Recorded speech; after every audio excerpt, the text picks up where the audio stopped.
ଜୟଗୁରୁ परम प्रेममय श्री श्री ठाकुर महाराज पाद पद्म अनंत कोटि प्रणाम जनाई आरंभ करुछु निगम दर्पण आजिर अध्यायटी। यही अध्याय गुड़िक गभीर श्रद्धा एवं सम्मान सहित आगे नौथिबा आमर समस्त प्रिय माँ भाई और श्रोताबंधु मानक जयगुरु प्रीति संभाषण सह अंतरभरा स्वागत जनाऊछु।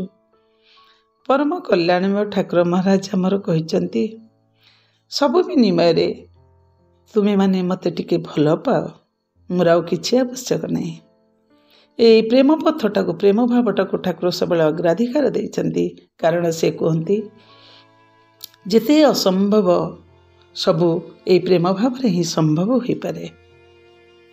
ए प्रेम भाव कथा पढ़ले आम मन को आसे गोपी भाव, राधा भाव, मीरा भाव, एमती अनेक किछि भाव, किंतु आज जो प्रेम भावटा आम आलोचना करिबा ता गोटे नियारा। सी है प्रभु रामचंद्र एवं भरतंक मध्य थिबा अनावल प्रेमर गाथा। तेबे आसंतु ए सुंदर कथाटी सुनिबा। रामायण जदियो बहुत चरित्र अच्छी, भरतंक चरित्र गोटे महत् चरित्र हेले भी सी लोकलोचन को एते आसी पारि नाहंती। तेबे तांको कथा आज आमे आलोचना करिबा।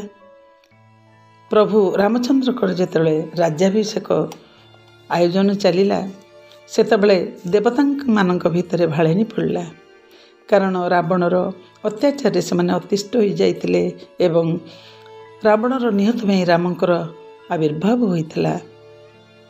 कथा तिला राम वनवास समय रे रावण निहत होबो बोली, किंतु जेतबेले राज्याभिषेक हो गला आरंभ हैला, देवता माने भाबिले राजा राजा हेले, राम राजा हेले, आउ रावणर मृत्यु ही पारिबनी। तेणु से सरस्वती को डाकी कहले, माँ तुमे जाई कैकी एवं मंथरा कंठे बसी पास पलटै दियो, राज्याभिषेक वनवास रे परिणत करै दियो। सरस्वती जाई से ही कले। राम राज्याभिषेक परिवर्ते वनगमन कले, साथी रे माँ सीता एवं लक्ष्मण। बहुत अग्नाग्नि वनस्थ दे से बहुत कष्ट मध्य स्वीकार करी खाली पादरे चली से बण कंटा जंगल भितर चल जाई चित्रकूटे पहुँचले। जेतले चित्रकूटे पहुँचले वनदेवी आसी कहले, प्रभु आपण तो आसी एठी पहुँची गले, तेणु मु आपको कि साहाय्य करि परिबी मते कहंतु। राम कहले, नाई देवी ए पाद कंटा सही गलानी, ए शरीर मध्य तले सोई परिबो, खाली जदि करिबो एतिकी कर। मु जो पथरे आसीची से पथरे थिबा कंटा गुड़िक रास्तारू परिष्कार कर दियो। वनदेवी आश्चर्य हो गले, आपण तो प्रभु आसी सारे, आपण तो बर्तमान 14 वर्ष एठी रहिबे, 14 वर्ष पर फेरिबे, तेबे एबे से कंटा गुड़ा परिष्कार करके एते व्याकुल कहीं हेउचंती। राम कहले, नहीं मो पे चिंता करूनी। वनदेव कहले, तेबे ना तमे जानी न मो भाई भरत को सी नथिला, मु जेतले वनवास आसिली, से जेतले आसी शुणिब मु वनवास आसी, से निश्चय मु जो पथ देके आसीची सेही पथ देके आसी मो पाखरे पहुँचो। जेतबेले रास्ता रे ता पादरे कंटा पड़ियो से बहुत कष्ट पाइयो। वनदेवी कहले, कौन प्रतापी राजा दशरथंक पुत्र प्रभु श्रीरामचंद्र भाई भरत कौन एते कोमल, गोटे कंटार आघात से सही पारिबेनी। राम कहले, तुम्हें भूल बुझिल देवी, ता पादरे कंठा पठिले से सही पारिबो, किंतु से मो कथा भाबी भांगी पड़िबो, तुटी जीव। वनदेवी कहले, बुझी पारलिनी ना, जेतबेले सी रास्तार आसब ता गोड़े कंटा पटिला मात्रे से ता कथा चिंता न करी भाबिबो मो प्रभु एपटे जाइछंती, तांका गोड़ जाक केते कंटा पटिथिबो, तांको केते कष्ट होइथिबो, ए सब मो लागी केवल हैला, ए कथार से भांगी पड़िबो, तुटी जीव। ए कथा सुनी वनदेव आखिर लुह झरी पड़ा। आहा केते अनाबिल प्रेम। एपटे भरत जेतबेले आसी पहुँची गले अयोध्या, सबु शुणी हतबाग हो गले। कले मु नथिबा समय एते सब घटना घटीगला। राज्याभिषेक कौन तांकर हब सबको आग्रह करी से बाहरले मु जीवी मो भाई की फेरे के आनिबे मो प्रभु मो कथारे निश्चित फेरी आसिबे। तांको फेरेइबा पे तिनी रानी तिनी माँ एवं ससुर प्रजा समस्त को धरी भरत बाहरले चित्रकूट। बाटरे भरद्वाज आश्रम रात्रि यापन कले। सकाळु जेतबेले उठी से आश्रम रे पदचारण करुथिले सेतबेले भारी अन्यमनस्क भारी चिंताग्रस्त थिले। आखिरु लुह झरुथिला।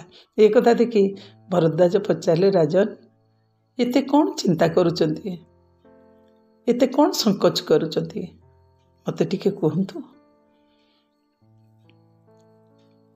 सेतबेले भरत आखिरु लुह झरी झरी कहले आपण कहंतु मुनिवर मो भाई कौन मो कथारे फेरिबे मो कथा रखिबे सतरे मो व्याकुलता हृदय बुझिबे। तांकर ए व्याकुल भरा कथा सुनी भरद्वाज कहले आपण भाई आपण को केते भल पाती मु जानिनी किंतु जेतेबेले से चित्रकूट जीवे बोली गंगा पारी हेबा बेलको पुरोहित को डाकिले स्वस्तिवाचक मन स्वस्तिवाचन मंत्र पढ़िबा पाऊ सेतबेले जम्बू द्वीपे भरतखंडे पुरोहित गाइला बेलको भरतखंडे कहला मात्रे रामचंद्र हाथरू थालीटी थरथर ही खसी पड़ला। से सही भूमि रे टली पड़िले हा भरत पाटी करुथिले। एक कथा सुनी भरत आहुरी कांदी पकेले। तेबे देखंतु सतारतु दुई भ्राता मध्य कि अनाविल प्रेम। ए प्रेम कोठु आसे एटा होची स्वर्गीय प्रेम। तेबे रामचंद्रंकर एई भावरु आउ गोटे मध्य शिक्षा मिलिला। भगवान जेते कष्ट हेले भगवान को कष्ट हुएनी किंतु भक्त को जदि कष्ट है भगवान का कष्टटा शतगुणी बढ़ी जाए। तेणु से केबे भक्त को कष्ट दबा चाहती भक्तर कष्ट निज उपरକୁ सब नहीं आसती। परिशेष आजिर अध्याय होइथिबा समस्त त्रुटि पाई आपण मानक पाखरे क्षमा चाहूँ। से ही परम कल्याणमय ठाकुर महाराज आपण मानकु आनंद रखंतु शांति प्रदान करंतु एवं सुस्थ रखंतु एतिकी कामना करी विदाय नेउछु। पुणी साक्षात हब आगामी रविवार निगम दर्पण माध्यम जय गुरु।